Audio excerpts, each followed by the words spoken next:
My name is Emma Collins. 3 years ago, I thought I'd stepped into a fairy tale.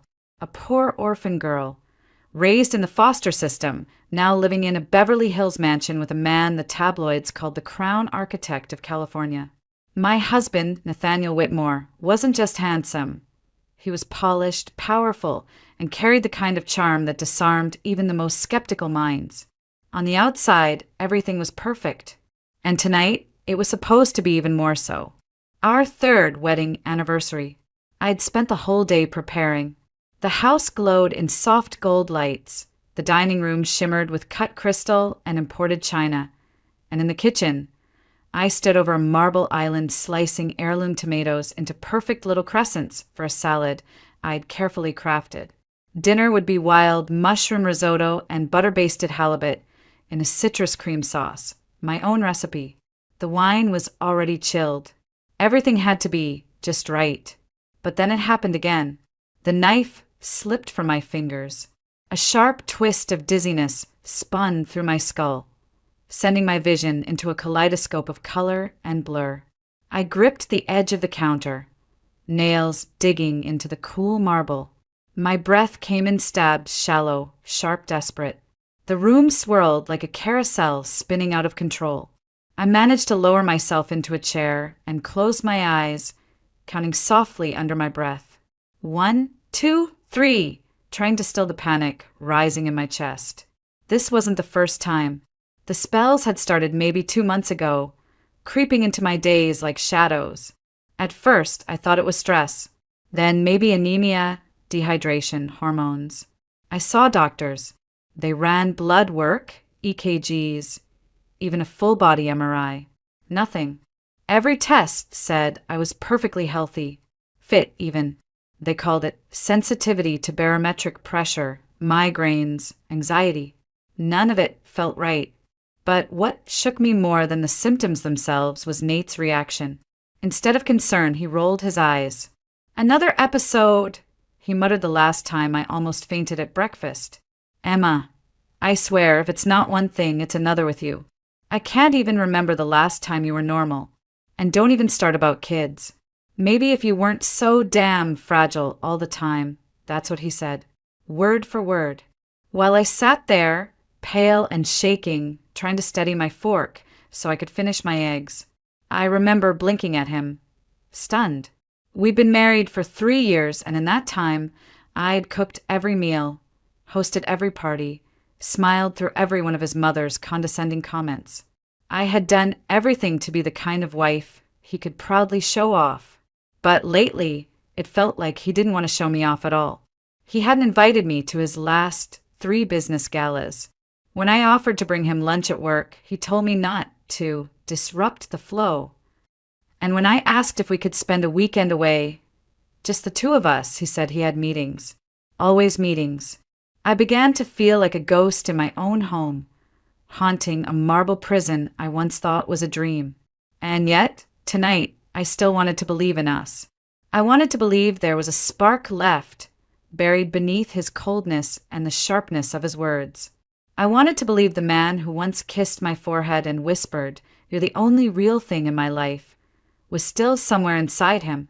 So I pushed aside the dizziness, stood up slowly and returned to my tomatoes. The knife was waiting. The risotto needed stirring. The fish was almost ready. And somewhere inside me, a voice, quiet but stubborn, said, "Just make it perfect. Maybe then he'll remember why he loved you." The next day, I was cleaning up after lunch when something strange caught my eye. I opened the cabinet under the sink to throw away some vegetable scraps, and there, at the bottom of the trash can, was a small red and white cardboard box. It wasn't from any food I'd bought, and I certainly hadn't seen it before. Curious, I picked it up. The label was in English, but the name meant nothing to me. Something long and medical sounding, ending in "zine." I turned the box over. No prescription sticker. No dosage instructions. Just a warning. Keep out of reach of children. May cause severe drowsiness, confusion, or cardiac irregularities. A cold ripple crawled up my spine. I walked to my laptop, opened it with shaking fingers, and typed the drug's name into the search bar. At first, nothing alarming, just pharmacy listings and dense medical jargon. But when I clicked into one of the more technical databases and activated the auto-translate, my stomach twisted. It was a neuroleptic, a powerful one, designed to sedate patients with extreme psychiatric conditions. Side effects? Nausea, dizziness, spikes in blood pressure, loss of coordination, heart palpitations. Long-term use could lead to toxic buildup in the liver or even sudden cardiac arrest. I sat back, breathless. This was no antidepressant, no over-the-counter sleep aid. This was a drug used to shut down the brain, and it had been in our trash. For a moment, I tried to be rational. Maybe it wasn't what I thought. Maybe Nate had it prescribed for something he hadn't told me about. He was always stressed, running that company, meeting deadlines, impressing investors. Maybe he was too proud to say he needed help. Still, it didn't explain the secrecy, or the fact that the box was hidden in the kitchen trash, beneath layers of food wrappers. And if it had been prescribed to him, why wasn't there a pharmacy label? Why was everything written in English, with no trace of a local pharmacy or insurance code? I picked up my phone and dialed him. He answered on the fourth ring, his voice curt. "Emma, what is it? I'm in a meeting." "Sorry," I said quickly. "I didn't mean to bother you. I just found something strange at home and wanted to ask." "What now?" he snapped, and I heard papers rustling in the background. Did the espresso machine blink twice? Did the marble look sad today? No, I hesitated. I found a box in the trash. A medication. I looked it up. It's serious stuff, Nate. Do you know anything about it? There was a pause. Then he laughed, short, sharp, mocking. Are you seriously calling me in the middle of my day about garbage? What the hell, Emma? Are you that bored? I just thought maybe someone brought it into the house. A visitor, a contractor, or maybe you. Oh my God, he cut me off. You really are losing it. You know what? Why don't you take that paranoia and turn it into something useful? Get a facial, go shopping, or better yet, enroll in yoga and sweat the crazy out of your system. I swallowed the lump forming in my throat. It just seemed strange. That's all. You're strange, he said coldly. You sit in that house all day doing what exactly? Stirring risotto and building conspiracy theories? Jesus, Emma. Grow up. Before I could respond, the line went dead. I stood there, phone still pressed to my ear, the silence buzzing in my skull. I didn't cry. Not yet. Not this time. Because something inside me was shifting. His words didn't just hurt, they confirmed something I had been too afraid to name. Someone wanted me sick. Someone wanted me quiet. And I was done pretending not to see it. The night of our anniversary arrived with unsettling stillness. The air outside was warm, humming with the quiet buzz of sprinklers and distant traffic, but inside the house it felt too still, like the calm before something breaks. I stood in front of the mirror for nearly an hour. The dress I chose was deep burgundy, soft as silk and clinging to me in all the ways Nate used to like. My hair was curled into soft waves, parted to the side the way his mother once said made me look almost elegant. My makeup was flawless, done by a professional I'd booked 2 days before, just in case. Red lips, winged eyeliner, the kind of face that said, I'm not the problem. When Nate walked through the door, he paused.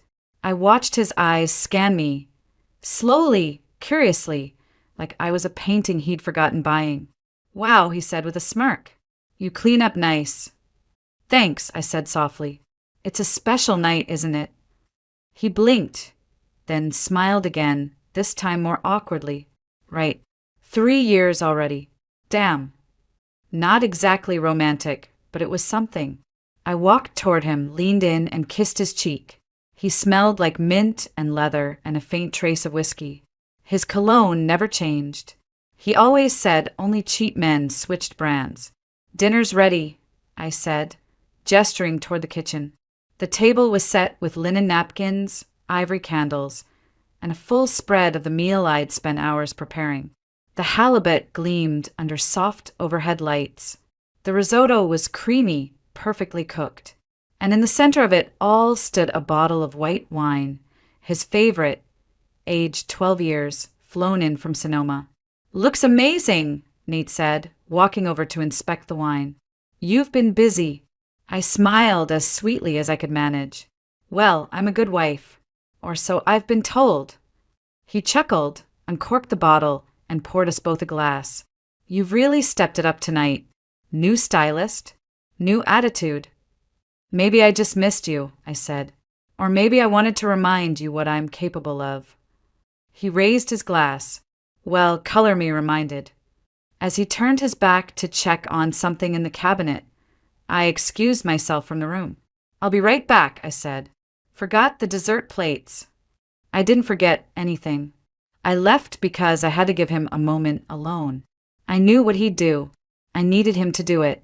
The camera I had hidden above the stove was small, nearly invisible, its lens no larger than a peppercorn, but perfectly angled to catch the table. And Nate. 15 minutes later, I returned to find him seated, smiling, wineglass in hand. "I poured for both of us," he said, gesturing to the 2 filled glasses. I nodded. "Thank you. Try it. It's amazing. Might be the best vintage you've ever picked." I reached for the glass, hand steady, lips soft. "To us," I whispered. We clinked. I brought the glass to my mouth, took the tiniest sip, and smiled. The dinner passed like a scene from a movie. Nate was charming, suspiciously so. He complimented the food, asked about my day, told a story from his office that almost made me laugh. It was the most pleasant conversation we'd had in months. For a moment, I almost let myself believe this version of him. But it was a lie. All of it. A performance meant to distract me, to soften the edges before he slipped the blade in deeper. After dinner, I stood up to clear the dishes, and that familiar wave of dizziness crashed down on me again. The room tilted. My knees buckled slightly. "Whoa, Emma!" Nate caught me, one hand at my elbow, the other at my back. "You okay?" "Just lightheaded," I mumbled. "Probably the wine. Or maybe the heat. I just need to lie down." He helped me to the couch, brought me a glass of water, even tucked a blanket over my legs. "You sure you don't want a doctor?" "No," I whispered. "You've done enough." He didn't hear me. Or maybe he did, and just chose not to understand. At sunrise, I padded into the kitchen barefoot, my silk robe brushing the floor behind me like a ghost. Nate had already left for the office, as usual. The house felt hollow without the sound of his footsteps or his cologne lingering in the hallway.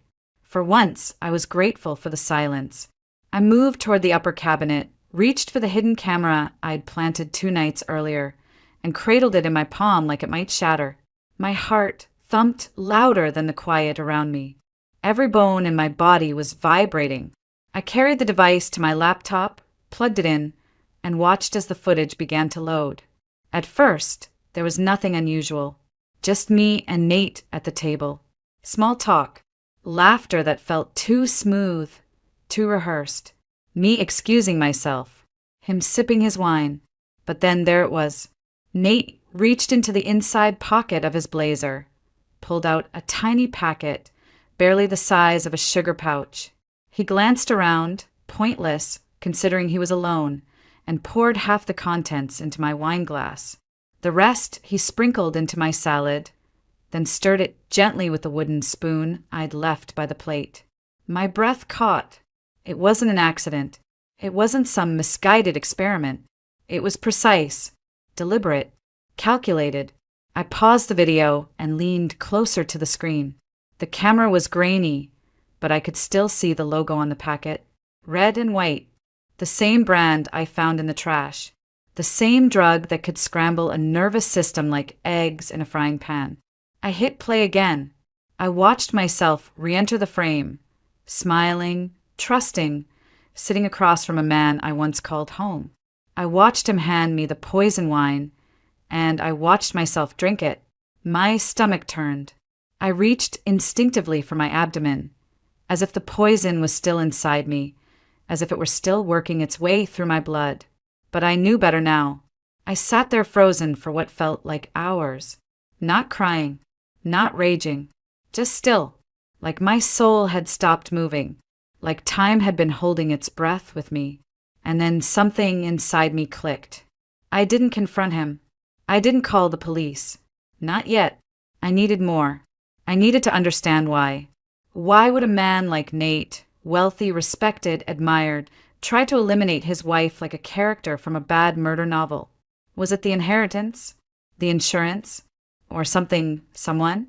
For the next month, I played the part.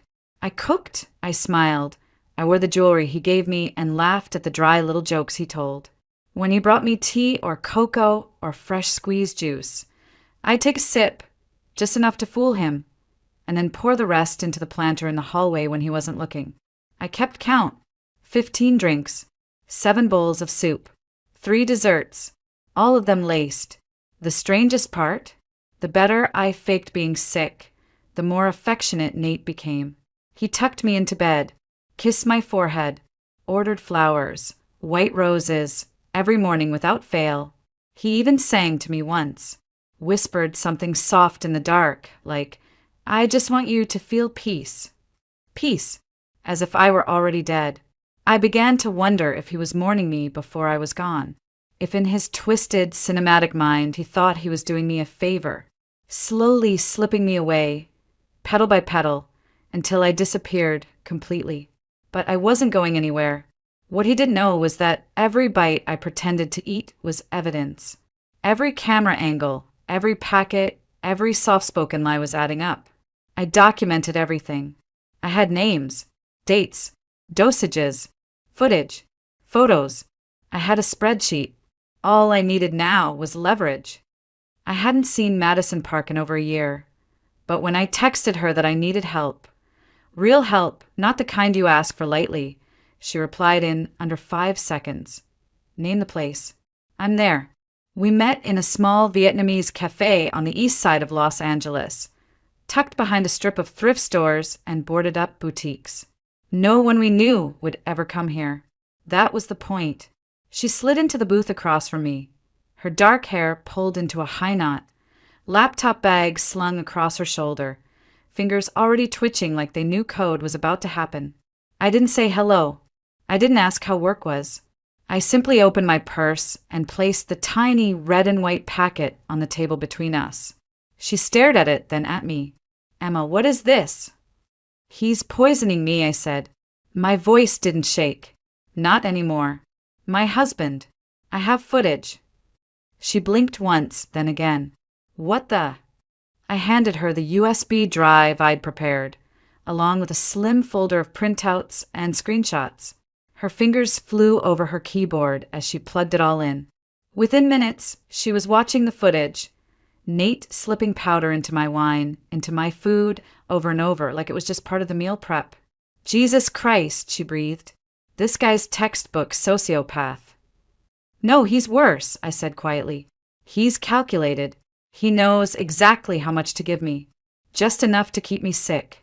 Not enough to kill me. Not yet." She didn't respond, just sat there, watching the screen in disbelief. I could tell when she hit the moment where I took the glass from his hand, smiled, and sipped. "That was the anniversary night," I said. "The day he tried to toast to my slow death." Madison exhaled hard and closed the laptop. "Okay, so what's the move?" "I want more," I said. "More than footage. I want to know if there's someone else involved. A reason. A motive. I need you to follow him." "Follow him?" "You still freelance in cyber investigations, right? You once found your ex's burner account using nothing but Spotify playlists." She gave me a sideways grin. "You remember that?" "I remember everything, especially the way you get when you're pissed off." Madison leaned back, cracked her knuckles. "All right, Em. I'll track him. Give me a few days." "Be careful," I said. "He's charming.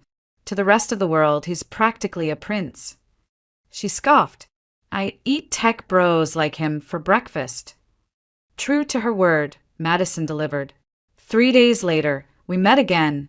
Same booth, different outfits, same lingering scent of fish sauce in the air.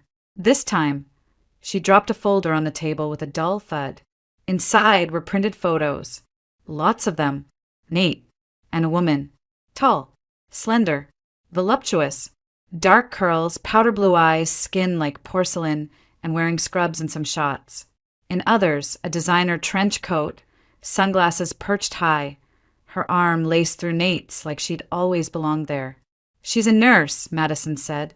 Angela Rivera. Used to work in private wellness clinics. Left under weird circumstances. Some quiet settlements. Word is, she knows her way around medications, off the record. I didn't flinch. I just stared at the image of my husband kissing another woman in the parking lot of a boutique hotel. 3 times a week, Madison added. Same time, same place. I slid the folder back into my purse. That was it. That was the why. I waited until the house was quiet, until the wine was poured, until he looked at me like I was something soft and breakable, the way you'd glance at a vase you were planning to knock off a shelf. That's when I placed the camera and the folder on the table between us. Nate's brow furrowed. What's this? I didn't answer. I just clicked play. He watched. His smirk faded. His shoulders stiffened. And when he saw himself, clear as day, slipping powder into my wine, his mouth parted slightly, like air had been sucked from his lungs. I didn't blink. He reached for the folder next. Flipped it open. His eyes scanned the photos, him and Angela kissing in the hotel lot, her hand in his back pocket, her name linked to unregistered prescriptions. I watched his throat bob as he swallowed. And then I spoke. You have 2 options, I said, my voice low, calm, surgical. Sign the divorce papers, I prepared, or go to prison for attempted murder. He said nothing. Don't bother denying it, I added. I have everything. Video, timestamps, the powder, your fingerprints, her pharmacy records, and witnesses if I need them. His jaw clenched. You've been spying on me. I leaned forward. You've been poisoning me. A pause stretched between us like a chasm. Then he laughed, cold and sharp and venom-laced. Wow, he said, shaking his head. I guess you're not as stupid as you look. I smiled just a little. And you're not as smart as you think. His face hardened. You think you're walking away with everything. I'm walking away with my life, I said. You can keep your money, Nate. Your precious cars. Your custom suits. I'm not here for any of it. I never was. His eyes darkened. You're bluffing. I reached into my bag and pulled out a printed copy of the divorce documents. Signed. Notarized. Complete with a clause stating I wanted no share of his post-marriage assets. You'll notice, I said, I'm not asking for a dime of yours. I'm only taking back what's mine. You ungrateful, he started, but I cut him off. You almost killed me, I whispered. Every day for a month, you fed me poison with a smile. Don't you dare talk to me about gratitude. He stared at me for a long time. And then, slowly, he exhaled through his nose and sat back. Fine, he said. I'll sign your damn papers. I didn't thank him. I didn't flinch. I simply slid the pen across the table. He signed. And just like that, it was done. But as I gathered my things, ready to walk away from the marble floors and designer fixtures, and the man who once told me I was the safest place he'd ever known, he said one last thing. You know I never wanted to marry you, right? I paused, hand on the doorknob. My parents forced me, he continued, voice like acid. Said you were good for my image. Poor little orphan girl with sad eyes. They wanted me to look human. I just wanted to look powerful. I didn't look back. I opened the door. But before I stepped outside, I whispered, Then I guess we both wore masks, didn't we? And I left. After I left Nate, I didn't go to a hotel or a friend's guest room. I went straight to the only person who might still know who I was before all this, or who I used to be. His name was Leon Brooks. We grew up in the same foster group home on the edge of the city, back when our lives fit inside garbage bags and every adult we met was either a savior or a threat. Leon was the kind of kid who memorized the names of every caseworker and knew how to tell which ones actually gave a damn. Now he was a police officer. A good one. The kind who still carried pieces of his childhood like hidden shrapnel. Quiet, sharp, and buried deep. I called him from a payphone. I didn't want Nate, or anyone tied to the Whitmore family, tracking my phone. "It's me," I said. A pause.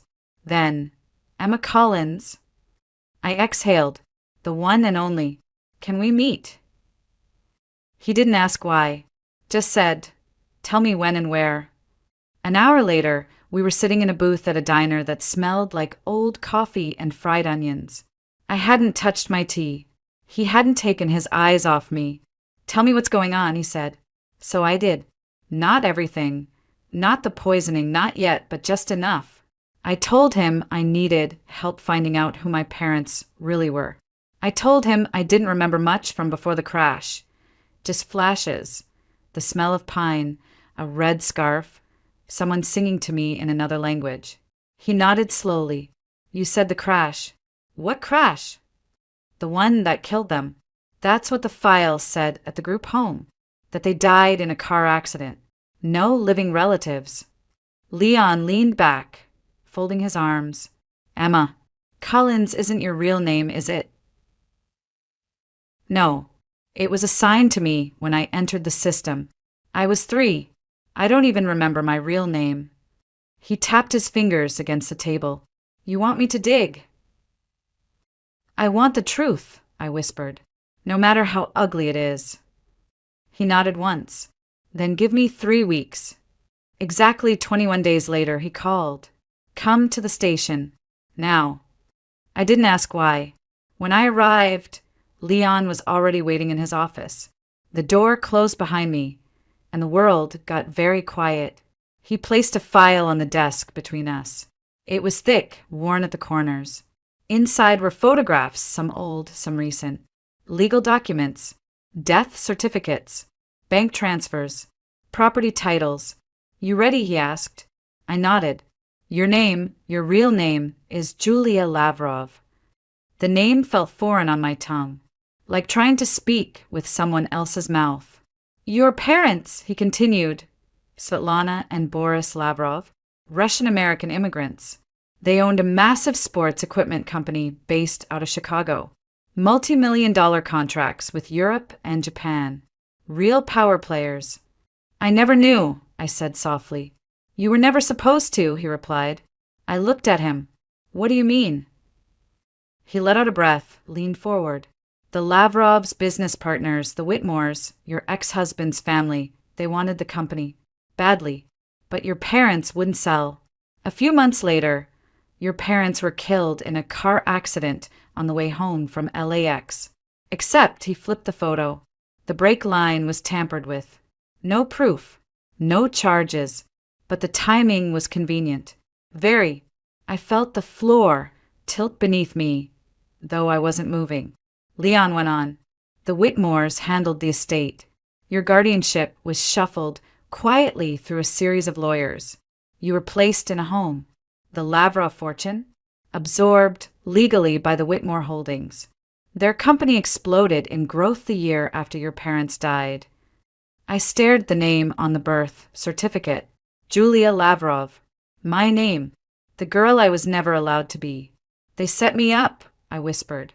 "From the beginning. The whole marriage, it was a contract. A leash." Leon nodded grimly. "They didn't just marry you into wealth. They married you to keep you silent." I didn't cry. I didn't scream. I sat very still, like a child again, trying to disappear into wallpaper. But inside, something cracked wide open.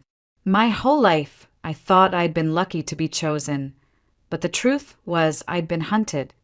The morning after Leon told me the truth, I sat on a park bench just outside the courthouse, watching the sunrise pour gold over the city. I had a folder in my lap, a clean new identity.